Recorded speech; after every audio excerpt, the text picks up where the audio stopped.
privilege as a political body.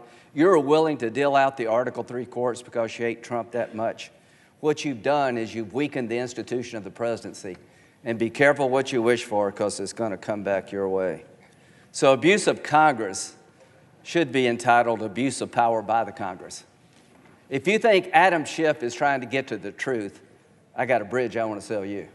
These people hate Trump's guts. They rammed it through the House in a way you couldn't get a parking ticket, and they achieved their goal of impeaching him before the election.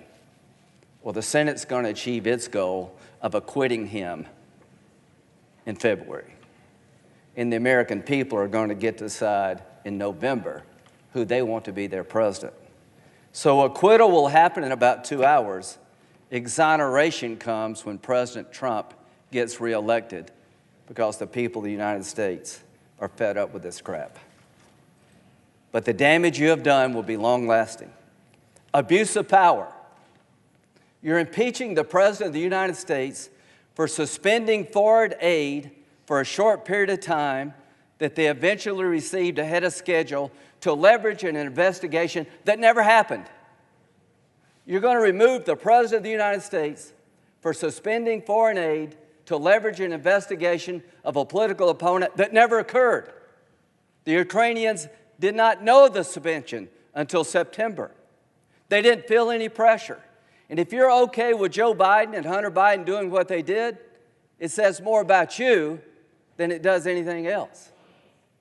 The point of the abuse of power article is that you've made it almost impossible now for any president to pick up the phone if all of us can assume the worst and impeach somebody based on a subjective standard.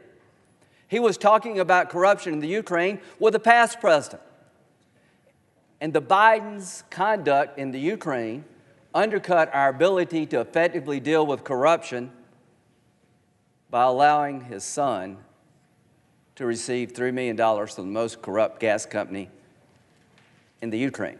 Can you imagine how the Ukrainian parliament must have felt to be lectured by Joe Biden about ending sweetheart deals?